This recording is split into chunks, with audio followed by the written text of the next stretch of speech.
오늘 나눌 하나님 말씀은 창세기 43장 1절로 15절까지의 말씀입니다.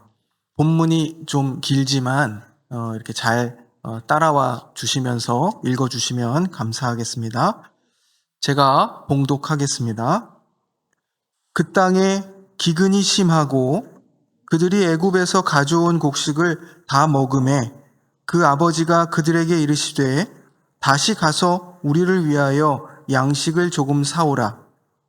유다가 아버지에게 말하여 이르되 그 사람이 우리에게 엄히 경고하여 이르되 너희 아우가 너희와 함께 오지 아니하면 너희가 내 얼굴을 보지 못하리라 하였으니 아버지께서 우리 아우를 우리와 함께 보내시면 우리가 내려가서 아버지를 위하여 양식을 사려니와 아버지께서 만일 그를 보내지 아니하시면 우리는 내려가지 아니하리니 그 사람이 우리에게 말하기를 너희의 아우가 너희와 함께 오지 아니하면 너희가 내 얼굴을 보지 못하리라 하였음이니이다. 이스라엘이 이르되 너희가 어찌하여 너희에게 또 다른 아우가 있다고 그 사람에게 말하여 나를 괴롭게 하였느냐? 그들이 이르되 그 사람이 우리와 우리의 친족에 대하여 자세히 질문하여 이르기를 너희 아버지가 아직 살아계시느냐? 너희에게 아우가 있느냐 하기로 그 묻는 말에 따라 그에게 대답한 것이니 그가 너희의 아우를 데리고 내려오라 할 줄을 우리가 어찌 알았으리이까? 유다가 그의 아버지 이스라엘에게 이르되 저 아이를 나와 함께 보내시면 우리가 곧 가리니 그러면 우리와 아버지와 우리 어린 아이들이 다 살고 죽지 아니하리이다. 내가 그를 위하여 담보가 되오리니 아버지께서 내 손에서 그를 찾으소서. 내가 만일 그를 아버지께 데려다가 아버지 앞에 두지 아니하면 내가 영원히 죄를 지리이다. 우리가 지체하지 아니하였더라면 벌써 2번 갔다 왔으리이다. 그들의 아버지 이스라엘이 그들에게 이르되 그러할진대 이렇게 하라.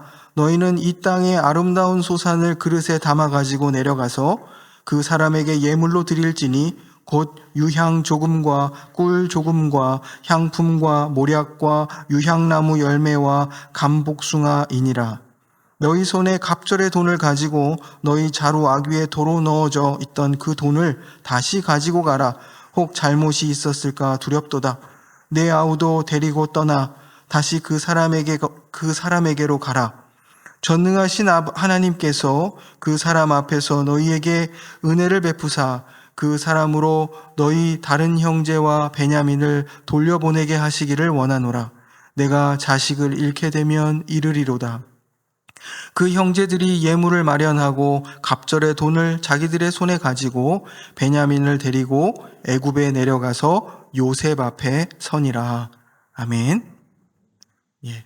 오늘 이 이야기는 이제 요셉의 이야기의 한 부분입니다. 이 야곱과 야곱의 아들들이 살던 이 가나안 지역에 가뭄이 들어서 양식을 구하려고 이집트에까지 내려갔습니다. 거기에서는 우리가 아는 것처럼 요셉이 이 애굽 나라의 총리로 있었죠. 이 요셉이 이 형들에게 이 가족의 상황들을 묻고 아무래도 이 가족에 대하여 그리움과 또 그 가족들의 상황들을 확인하고자 했던 그런 마음이 있었던 것 같습니다. 지금 상황을 보면 이 야곱의 아들들에게 양식을 주어 보내면서 베냐민을 다시 데리고 오라고 하는 그런 내용입니다. 이 야곱의 아들들을 정탐꾼으로 이렇게 의심해서 이렇게 사실은 정탐꾼이 아닌 걸 알지만 정탐꾼이라고 의심해서 이 자기 동생 요셉이 자기 동생 베냐민의 얼굴을 보고 싶었던 것 같습니다. 그래서 2번째로 지금 다시 이 야곱의 아들들이 베냐민을 데리고 애굽으로 내려가는 그런 상황을 오늘 본문에서 우리가 읽었습니다. 창세기 43장의 이 이야기는 단순히 그냥 야곱의 아들들, 그 야곱의 가족이 다시 애굽으로 내려가는 뭐 그런 여행 이야기 이런 것이 아닙니다. 이 본문은 하나님께서 한 이 죄 많은 공동체를 어떻게 변화시키시는가, 이것을 보여주는 은혜의 이야기입니다. 요셉의 이야기의 시작은 매우 그 분위기가 어둡고 우울합니다. 야곱의 아들들이, 그러니까 요셉의 형제들이 아버지의 그 편애 속에서 자기 동생 요셉을 시기했고 결국 그를 애굽에 팔아 넘겼습니다. 근데 그 중심에 유다가 있었습니다. 창세기 37장 26절, 27절 말씀에 보면 야곱의 형들이 요셉이 아버지의 심부름 때문에 양들을 돌보던 자기들에게 이게 찾아온 것을 보고 구덩이에 던져 넣었죠. 그래서 장자 르우벤이 나머지 형제들을 이렇게 권면해서 동생을 죽이지 말자. 그리고 구덩이에 넣어 가두어 두었습니다. 그리고 아마 르우벤은 이 동생을 나중에 살려서 아버지에게로 돌려보내려고 하는 그런 마음을 가지고 있었습니다. 근데 르우벤이 잠시 자리를 비운 사이에 유다가 나서서 이런 말을 합니다. 유다가 자기 형제에게 이르되 우리가 우리 동생을 죽이고 그의 피를 덮어둔들 무엇이 유익할까? 자, 그를 이스마엘 사람들에게 팔고 그에게 우리 손을 대지 말자. 그는 우리의 동생이요 우리의 혈육이니라 하매 그의 형제들이 청종하니라. 기억합니다. 나름 동생을 살리려는 마음이 있었는가? 이렇게 생각할 수 있을지 모르지만 사실 유다는 자기 형제 요셉을 살린 것이 아니라 형제를 희생시키면서 자기 양심을 합리화하고 있었습니다. 그는 형제를 지켜야 할 사람이었지만 오히려 자기 동생을, 자기 형제를 거래가 가능한 대상으로 지금 여겨서 팔아버리려고 하고 있던 것입니다. 유다는 나쁜 사람인 것이죠. 지금 보면 유다의 모습을 이렇게 추적해 보는 것이 필요한데요. 하지만 하나님께서는 이러한 유다를 변화시켜 가십니다. 그것이 오늘 우리가 함께 말씀을 나누려는 그런 목적입니다. 애굽에 팔려간 요셉, 이 요셉은 애굽에서 많은 고생을 합니다. 보디발의 집에서 종 노릇을 오래 했고 또 억울한 누명을 쓰고 또 감옥에 갇혀서 죄수로 오랜 시간을 보냈습니다. 하지만 그 힘든 시기를 거쳐서 총리가 되었고 그리고 그 애굽 땅에 기근이 온 땅을 덮쳤습니다.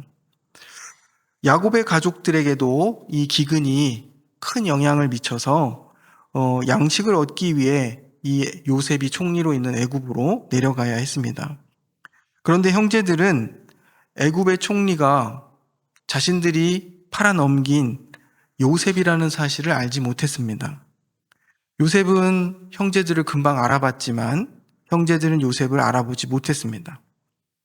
그래서 요셉은 이 형제들을 시험하며 자기 동생 베냐민을 데려오도록 요구합니다. 아마 형들의 마음이 아직도 여전한지 바뀌었는지 확인하고 싶었던 것 같습니다. 그러나 아버지 야곱은 자기의 사랑하는 아들 베냐민만은 잃어버리고 싶지 않았습니다. 그래서 보내고 싶어 하지 않습니다. 왜냐하면 그는 이미 자기가 사랑했던 요셉을 잃어버렸다 이렇게 생각했기 때문입니다. 야곱을 보면 야곱은 참 힘들고 어려운 고난의 인생들을 살아왔다. 나중에 창세기의 끝부분에서 스스로 고백하는 내용이 있습니다. 그의 인생을 통해서 하나님이 이 야곱의 인생을 어떻게 인도해 오시고 그 가운데 은혜를 베푸셨는가. 그리고 이 욕심이 많고 자기중심적인 이 야곱이 어떻게 하나님께 자신의 인생의 주도권을 이렇게 넘겨드릴 수 있었는가. 이런 것들을 우리가 앞서 좀 살펴봤습니다. 하지만 이 노년의 야곱, 여전히 그는 두려움에 사로잡혀 있습니다. 오늘 본문 6절에 보면 어찌하여 너희가 아우가 있다고 말하여 나를 해롭게 하였느냐라고 말합니다. 베냐민의 존재를 말해서 지금 자기가 사랑하는 아들을 또 빼앗기게 생긴 것이죠. 야곱은 잃지 않으려고 붙들고 있습니다.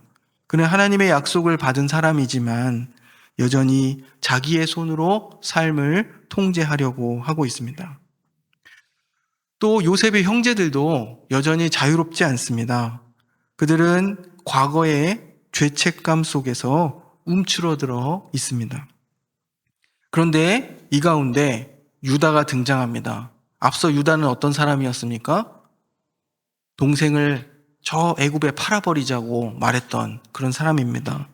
그런데 오늘 본문 8절에 보면 놀랍게도 이제 유다가 이전의 유다가 아닙니다. 그가 아버지에게 말합니다. 아이를 나와 함께 보내소서. 우리가 곧 가면 살고 죽지 아니하리이다. 이어서 말합니다. 내가 그를 위하여 담보가 되오리니 라고 말하고 있습니다. 9절의 말씀입니다. 베냐민을 대신하여 자신이 담보가 되겠다 이야기합니다. 그는 베냐민의 운명을 자신의 책임으로 끌어안았습니다. 만약 베냐민이 돌아오지 못한다면 그 책임을 자신이 영원히 지겠다 말합니다. 바로 여기서 유다의 변화를 보게 됩니다.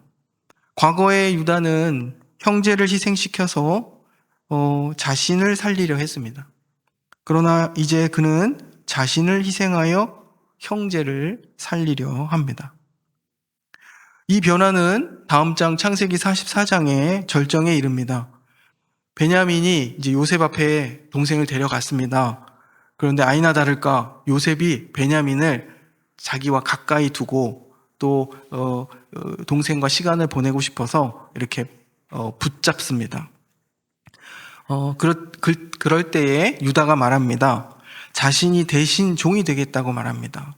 44장 33절 말씀을 보면 주의 종으로 그 아이를 대신하여 머물러 있게 하시고 라고 말합니다. 베냐민을 대신하려고 하는 그 모습을 보게 되는 것이죠. 사실 이 본문은 그저 그냥 인간적인 어떤 감동적 이야기 정도로 그런 목적만으로 있지 않습니다. 성경 전체를 통해서 우리가 예수 그리스도의 빛 아래서 이 본문들을 다시 한번 살펴봐야 합니다. 창세기는 이 이야기를 통해 장차 유다 지파를 통해 오실 메시아의 그림자를 보여주고 있습니다. 창세기 49장에 야곱이 이제 죽음을 앞두고 자기의 아들들에게 한 사람 한 사람에게 축복을 합니다. 그때 유다를 향하여 복을 비는 그 내용을 보면 이러한 말씀이 있습니다. 규가 유다를 떠나지 아니하며 통치자의 지팡이가 그 발 사이에서 떠나지 아니하기를 실로가 오시기까지 이르리니 그에게 모든 백성이 복종하리로다. 아멘. 유다에게 내려질 복은 통치자의 지팡이가 항상 그를 떠나지 않고 그리고 실로가 오시기까지 곧 예수 그리스도가 오시기까지 그에게 모든 백성이 복종할 것이다 라고 축복하고 예언하고 있습니다. 계시록 5장 5절 말씀에 보면 예수 그리스도를 유다 지파의 사자라 이렇게 말합니다. 그리고 그 그리스도 다윗의 뿌리에서 오신 이이시다 라고 말합니다. 이처럼 유다는 장차 오실 그리스도의 모형으로 서 있습니다. 유다 자신은 완전치 못합니다. 그는 실패했고 또 죄인이었습니다. 그러나 하나님은 그러한 사람을 변화시키셔서 형제를 위해 자신을 내어주는 사람으로 만드셨습니다. 그리고 이것은 결국 우리로 하여금 이 성경을 읽는 자들로 하여금 예수 그리스도를 떠올리게 합니다. 유다는 베냐민 대신 종이 되기를 원했지만 예수님은 죄인들을 대신하여 십자가의 종이 되셨습니다. 유다는 가족을 살리기 위해 자신을 희생하려 했지만 예수님은 세상을 살리기 위해 자신의 생명을 내어주셨습니다. 예수님은 단지 사랑을 말씀하신 분이 아닙니다. 실제로 우리의 죄와 심판을 짊어지시고 자신을 내어주셨습니다. 오늘 봉헌 본문 말씀이 예수님의 오신 목적을 잘 말해주고 있습니다. 인자에 온 것은 섬김을 받으려 함이 아니라 도리어 섬기려 하고 자기 목숨을 많은 사람의 대속물로 주려 함이라. 아멘. 예수님의 오신 목적, 사람들은 예수님을 자신들의 이 현재의 삶과 상황들을 타파해 주실 그런 강력하고 힘이 있는 그런 왕과 군주로서 기대했습니다. 하지만 예수님께서는 자신의 오신 목적을 설명하실 때에 많은 사람을 섬기고 자기 목숨을 내어주어 그들의 대속물이 되게 하기 위해 오셨다. 이렇게 말씀해 주고 계십니다.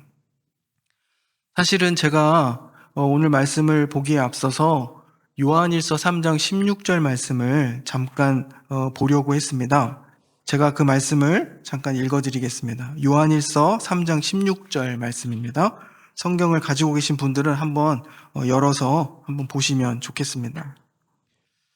요한일서 3장 16절 말씀에 그가 우리를 위하여 목숨을 버리셨으니 우리가 이로써 사랑을 알고 우리도 형제들을 위하여 목숨을 버리는 것이 마땅하니라. 아멘. 예수님께서 우리를 위해 목숨을 버리셨다. 이를 통해 우리는 사랑을 알게 되었고 우리도 형제들을 위하여 목숨을 버리는 것이 마땅하다 이야기합니다.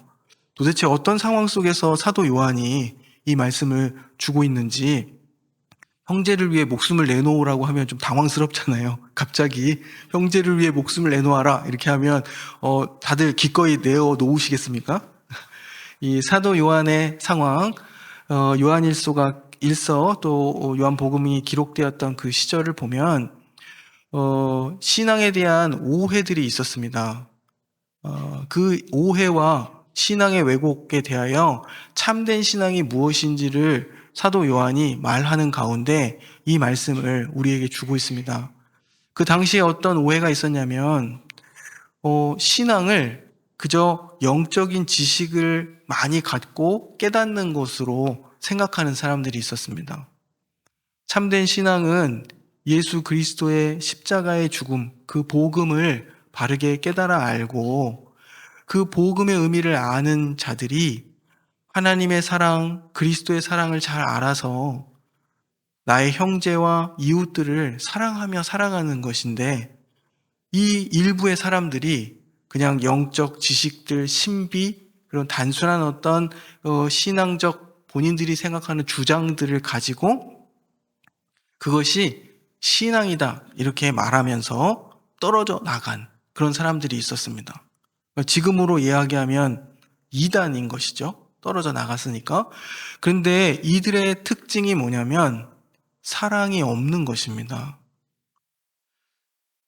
교회 공동체가, 그리스도의 공동체가 참된 신앙 가운데 있는지를 우리가 확인하려면 요한일서 앞서 3장 11절부터 15절의 말씀에 보면 그 공동체에 사랑이 있는가, 그것을 볼 때 알 수 있다 이렇게 이야기합니다. 그러면서 한 가지 예를 사도가 드는데 가인과 아벨의 이야기를 이야기합니다. 우리가 잘 아는 것처럼 가인과 아벨의 사건, 가인이 아벨을 시기하여 죽인 인류 최초의 살인 사건이죠. 그런데 그것도 형제를 죽인 사건입니다. 이것을 통해서 하나님이 없는 이들이 가지고 있는 그 죄인들의 본질적 어떤 특징들을 우리에게 알려주고 있습니다. 사랑 없음, 하나님이 함께 하시지 않을 때의 가장 큰 특징은 시기와 자기중심성, 그런 것입니다. 그래서 보통 이단들을 보면 그걸 알 수 있어요. 이단들은요, 첫 번째 일사불란합니다. 일사불란해요. 예. 딱 교주가 한마디 하면 그냥 일사불란하게 순종하죠. 거기에는 어떤 상호 간의 존중과 사랑이 있으면 안 됩니다. 안 돼요. 네. 저는 그냥 이단을 평가하고 이런 게 아니라 죄인들이 가지고 있는 가장 큰 특징은 누군가를 누군가의 위에 군림하려고 하고 누군가를 억압하려고 하는데 있습니다. 다 자기의 뜻을 관철시키기 위한 것이죠. 가장 쉽게 자기의 욕망을 관철시키기 위한 것은 타인을 억압하는 것입니다. 그래서 세상에 이게 정말 참된 것인가, 나쁜, 옳은 것인가 아닌가를 이렇게 볼 때 우리는 금방 알 수 있습니다. 예를 들면 독재 국가 이런 것도 보십시오. 인간의 자유와 권리들을 억압하죠. 사람을 사람으로서 존중하지 않는 그런 사회. 이것은 문제가 있는 것입니다. 그냥 가끔 이제 제가 그런 질문을 받을 때가 있는데, 이제 제가 항상 설교를 하다가 보면 어쩔 수 없이 하나님을 사랑하고 이웃을 사랑해야 한다라는 결론으로 늘 가게 됩니다. 그런데 그것은 제 이야기와 주장이 아니라 예수님께서 말씀 전체를 요약해서 우리에게 주신 그 내용입니다. 그렇다면 그래도 성경에는 다양한 주제들이 그 안에 담겨 있고 다양한 상황에 대한 이야기들이 담겨 있지 않는가? 맞죠. 그런데 결국에는 이 하나님의 말씀을 통해서 그 모든 상황들을 구체적으로 해석해가는 차이가 있지, 그냥 이 얘기 말고 다른 얘기를 해보십시오라고 할 수 있는 성격의 것이 아니라 이것입니다. 그래서 저는 좀 우리 성도들에게 바라는 것은 그냥 모토와 표로서 하나님 사랑, 이웃 사랑이 아니라 그것의 진정한 의미를 우리들의 구체적인 삶과 이 역사적인 정황 속에서 혹은 우리들의 현실적 정황 속에서 찾아보고 또 적용하고 하는 것을 잘 해나갔으면 하는 그런 바람이 있습니다. 저 역시 마찬가지입니다. 오늘 유다의 이야기를 했지만 하나님께서는 이 유다의 변화된 모습을 통해서 하나님이 바라고 원하시는 바가 무엇인지를 우리에게 보여주십니다. 우리 모두는 유다와 같아서 언제 어디서든 나를 위해서 누군가를 쉽게 희생시킬 수 있는 그런 가능성과 위험성을 가지고 있는 우리들입니다. 그런데 오늘 본문을 통해서 우리가 기억할 것, 예수 그리스도를 떠올리잖아요. 예수 그리스도께서 우리를 대신하여 우리를 위해 죽으시고 그 하나님 아버지의 사랑을, 그 십자가의 사랑을 통해 우리에게 나타내 보이셨다라는 것을 우리는 굳게 붙들고 있습니다. 그렇다면 우리가 그 사랑을 붙들고 우리의 삶 속에서 내가 관계 맺고 살아가는 모든 관계들 속에 그러한 마음과 뜻을 가지고 그러한 하나님이 기뻐하시는 관계들을 맺어가야 한다는 것이죠. 그런데 오늘 본문이 우리에게 이야기하는 것은 형제를 위하여 자신을 내어주는 사람, 그 유다. 처음부터 훌륭한 사람이 아니었죠. 아주 어떻게 보면 더 교활한 것 같아요. 동생을 죽이지 않고 자신의 손에 피를 묻히지 않고 동생을 제거하는, 그죠? 되게 무섭잖아요. 그랬던 사람이 그간의 어떠한 변화와 어떠한 하나님의 인도하심과 만지심이 있었는지 모르지만 베냐민을 대신해서 자신이 그의 담보가 되겠다. 동생 대신에 나를 잡아 가두십시오 라고 말하는 그런 사람으로 변화되어 갔다는 사실입니다. 그냥 어떤 한 사람의 위대함 이런 것이 아니라 성경은 그러한 가치를 보여주려고 하는 것이죠. 그런데 그 놀라운 가치가 예수 그리스도에게서 궁극적으로 드러났다는 것입니다. 예수의 제자로 부름받아서 그 은혜를 입고 살아가는 우리들이라면 그 사람들은 이처럼 형제를 위하여 자신을 내어주는 삶을 살 수 있어야 한다라는 것을 우리에게 말씀해 주고 계시다는 사실입니다. 이렇게 좀 거창하게 이야기했지만, 저희가 이제 수요 기도회 때, 웨스민스터 소일 문답을 살펴보고 있는데, 그 중에서 이제 10계명의 후반부를 지금 살펴보고 있습니다. 살인하지 말라는 계명에 대해서 지난 주중에 함께 말씀을 나눴는데요. 그때에 이제 나왔던 것이 형제를 사랑하는 것, 그것은 그냥 내가 어떤 감정적으로 그 사람을 포용하고 그리고 그에게 어떤 좋은 마음과 따뜻한 마음을 갖는 것, 그런 정도가 아니라,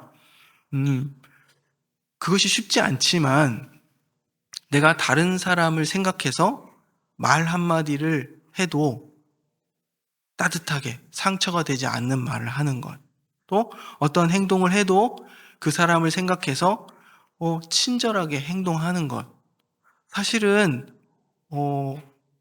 어려우면서도 어렵지 않은 그런 일들입니다. 형제를 위해서 목숨을 내어주어라, 이런 요한일서의 말씀을 우리가 읽었지만 사실은 이것은 형제를 억압하고 자신들이 가진 종교적인 아주 일천한 그 지식을 가지고 다른 사람을 종교적으로 억압하고 또 다른 사람을 강제하고 하는 그러한 자기들로부터 떨어져 나간 그러한 사람들에 반대해서 예수님의 가르침은 형제를 위하여 자기를 내어주는 그러한 신앙이어야 한다는 것을 말하고 있는 것입니다. 그래서 신앙을 우리가 생각할 때에 예수 그리스도를 떠올리고 그리고 그리스도께서 우리에게 보여주신 모범을 따라 그 가치와 정신을 따라 살아가려고 하는 것, 그것이 우리에게 필요하다, 이것입니다. 교회 공동체도 마찬가지입니다. 교회는 자기의 유익만을 추구하는 공동체가 아닙니다. 사도 바울은 갈라디아서 5장에서 성령을 따라 사는 삶은 서로 다투고 시기하며 자기만을 위해 살아가는 삶이 아니라 서로의 짐을 함께 지는 삶이라고 교훈합니다. 너희가 서로 짐을 지라, 그리하여 그리스도의 법을 성취하라, 이렇게 말합니다. 그리스도의 법이란 무엇입니까? 예수께서 우리를 위해 죄의 짐과 십자가를 대신 지신 그런 자기 희생적 사랑의 길을 우리에게 말하고 있습니다. 창세기 43장에 유다가 형제를 희생시키던 사람에서 형제의 짐을 대신 지려는 사람으로 변화된 것처럼 교회 역시 그리스도의 사랑 안에서 서로의 연약함과 고통을 함께 짊어지는 그런 공동체로 부름을 받았습니다. 그래서 교회는 서로 짐을 대신 져주는 공동체입니다. 그래서 전에 한번 말씀을 드렸죠. 제가 어떤 목사님께 들은 말씀이라고. 내 형제가 짐으로 느껴지지 않으면 아직 형제가 아니다. 그렇죠? 저희들이 그러한 어떤 짐을 지고 있다면 우리가 사랑의 공동체로서 지금 존재하고 있는 것입니다. 그렇지 않다면 교회가 일사불란해지겠죠. 그것은 결코 좋은 것이 아닙니다. 사랑은 이렇게 정형화되어 있지 않습니다.